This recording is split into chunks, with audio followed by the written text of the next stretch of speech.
വിശ്വാസമല്ല കുട്ടി, എന്ത് വിശ്വാസം? എനിക്ക് വിശ്വാസങ്ങളൊന്നുമില്ല. ഇപ്പൊ നിങ്ങൾ തെളിവ് കൊണ്ടുവന്നു കഴിഞ്ഞാൽ നിങ്ങൾ ഇതെല്ലാം തെളിവാണ്, വാലിഡ് ആയിട്ടുള്ള എവിഡൻസ്. സാറ് വിശ്വസിക്കുന്ന കാര്യങ്ങളല്ലേ സാറ് ജനങ്ങളിലേക്ക് എത്തിക്കുള്ളൂ? ഇല്ല, ഞാൻ വിശ്വസിക്കുന്നില്ല. അപ്പൊ പിന്നെ സാർ എന്താണ് ചെയ്യുന്നത്? ഞാൻ മനസ്സിലാക്കുന്നത് വിശ്വസിക്കുന്ന പറഞ്ഞറിയാം, അതാ സിമ്പിൾ ആയിട്ട് നിങ്ങൾ എന്റെ ബേസിക് ഒന്ന് മനസ്സിലാക്കി. സൂര്യനുണ്ട് എന്ന് ഞാൻ വിശ്വസിച്ചാലും ഇല്ലെങ്കിലും സൂര്യനുണ്ട്. അന്തരീക്ഷം ഉണ്ട് എന്ന് ഞാൻ വിശ്വസിക്കുകയോ ഇല്ല, അത് വിഷയമല്ല. എന്താണ് വിശ്വസിച്ച് ഉണ്ടാക്കുന്നതെന്നറിയാവോ? അതായത് യാഥാർത്ഥ്യവും വിശ്വാസവും എന്നുള്ള വ്യത്യാസം ചോദിച്ചു കഴിഞ്ഞാൽ, നിങ്ങൾ വിശ്വസിക്കുന്നത് അവസാനിക്കുമ്പോഴും നിലനിൽക്കുന്നത് എന്തോ അതാണ് യാഥാർത്ഥ്യം. ഇപ്പൊ ഞാനിവിടെ ഇല്ല എന്ന് നിങ്ങൾ വിശ്വസിക്കുന്നു. ഒരു പക്ഷേ നിങ്ങൾക്ക് വേണമെങ്കിൽ ഞാൻ എന്നെ ഇല്ലാതാക്കാം, ഇവിടെ ആരെയും കാണുന്നില്ല. അല്ല, ഞാൻ ഇവിടെ ഇരിക്കുന്നത് വേറെ എന്താ പറയുന്നത്, പിന്നെ ഇതി അമീനാണ് എന്ന് നിങ്ങൾ വിശ്വസിക്കുന്നു. നോക്കുമ്പോൾ ഇതി അമീൻ എന്നൊക്കെ പറയുന്നു. അല്ലെ നിങ്ങളുടെ വേറെ എന്തെങ്കിലും ഇറ്റ്സ് പോസിബിൾ. നിങ്ങൾക്ക് ചിലപ്പോൾ ആരെങ്കിലും കാണാൻ കഴിയും, നിങ്ങൾക്ക് സ്വപ്ന ദർശനങ്ങൾ കിട്ടും.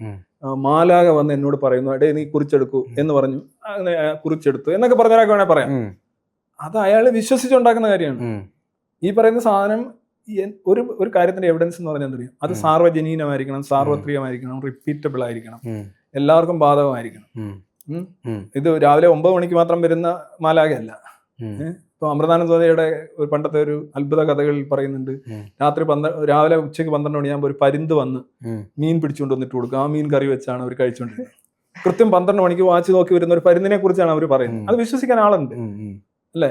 അപ്പം വിശ്വസിക്കുന്നത് അവസാനിച്ചാലേ നിലനിൽക്കുന്നുണ്ട്. ഇപ്പൊ സൂര്യന്റെ കാര്യം, ചില പറയും സൂര്യനുണ്ട്, ചില പറയും സൂര്യനില്ല. ഇപ്പൊ 2 കൂട്ടർ വിശ്വസിച്ചാലും ഇല്ലെങ്കിലും സൂര്യനുണ്ട്. വിശ്വാസ അതീതമാണ് യാഥാർത്ഥ്യം, വസ്തുത എന്ന് പറയുന്നത്. ഞാൻ പറയുന്നത് വസ്തുത അധിഷ്ഠിതമായിട്ടുള്ള കാര്യമാണ്. അപ്പൊ എനിക്ക് ഒരിക്കലും വിശ്വസിക്കുക എന്ന് പറയുന്ന ഒരു അപമാനമായിട്ടാണ് എനിക്ക് തോന്നുന്നത്. ഇനി വേറെ സാധനമുണ്ട്, ട്രസ്റ്റ് എന്ന് പറയുന്ന സാധനം. ട്രസ്റ്റ് എന്ന് പറഞ്ഞാൽ വിശ്വാസമല്ല. ഇപ്പൊ നിങ്ങൾ എനിക്കൊരു നാരങ്ങ വെള്ളം തരുന്നു, ഞാൻ കുടിക്കുന്നു, നിങ്ങൾ അതിനകത്തൊന്നും കലർത്തിയിട്ടില്ല എന്ന് കരുതിയാണ് ഞാൻ കുടിക്കുന്നത്. അത് വിശ്വാസം എന്നുള്ള വാക്കല്ല അവിടെ വരുന്നത്, ട്രസ്റ്റ് ആണ്. രണ്ടിന്റെ അർത്ഥം ഒന്നല്ലേ? വിശ്വാസം എന്നൊരു വാക്ക്, ട്രസ്റ്റും വിശ്വാസം ഒന്നാണോ? ഞാൻ പ്രേതത്തിൽ വിശ്വസിക്കുന്നു, നിങ്ങളെ ഒരു വ്യക്തിയെ ഈക്വൽ അല്ല. ഞാൻ പ്രേതത്തിൽ വിശ്വസിക്കുന്നു, നിങ്ങളെ ഞാൻ ട്രസ്റ്റ് ചെയ്യും. അത് എന്താ ഡിപ്പെൻസ് ആണ്, അത് ഓരോ ഇത് വെച്ച് അത് അർത്ഥതലങ്ങൾ മാറും എന്നുള്ളേ ഉള്ളൂ. വിശ്വാസം ഏകദേശം ഒന്ന് തന്നെയല്ലേ? ഒന്ന് തന്നെയല്ലേ? അല്ല, അത് ഈ വാക്കെല്ലാം ഒന്നായിട്ട് ഇങ്ങനെ അത് വിശ്വാസം ഇത് വിശ്വാസം അല്ല. വിശ്വാസം എന്ന് പറയുന്നത് അഭവമായിട്ടുള്ള, ലോജിക്കില്ലാതെ, തെളിവില്ലാത്തുള്ള കാര്യങ്ങളിൽ അഭിരമിക്കാനുള്ള നിങ്ങളുടെ മസ്തിഷ്ക വാസനയാണ് വിശ്വാസം എന്ന് പറയുന്നത്. ഈ ട്രസ്റ്റ് എന്ന് പറഞ്ഞാൽ ഉള്ള ഒരു വസ്തുവിനെ നിങ്ങൾ ഒരു കമ്പിയിൽ കയറി പിടിക്കുന്നു, അത് നിങ്ങളൊരു ആശ്രയമാണ്, ആ കമ്പിയോടെ ഉണ്ട്.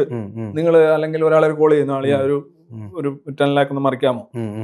അല്ലെങ്കിൽ ഞാൻ കാളിദാസന്റെ ഒരു കഥ ഇതുണ്ട്, ഇതിനകത്ത് 2 ഈ കലമാനും ആൺമാനും പെൺമാനും തമ്മിലുള്ള ഒരു ബന്ധത്തെ കുറിച്ച് കാളിദാസൻ പറയുന്നത്.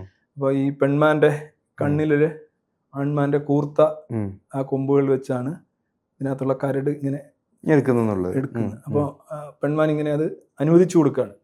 അപ്പൊ ഇത് ചെറുതായിട്ട് പെട്ടെന്ന് ഒരു ചക്ക അവിടെ വീഴുന്ന ഒരു ശബ്ദം കേട്ടാലോ, അല്ലെങ്കിൽ ഒരു കടുവ വരുന്ന ഒരു ശബ്ദം കേട്ടാലോ, ആൺമാൻ പെട്ടെന്ന് ഇതായി കഴിഞ്ഞാൽ ഇവൾ ബ്ലൈൻഡ് ആയി പോകും.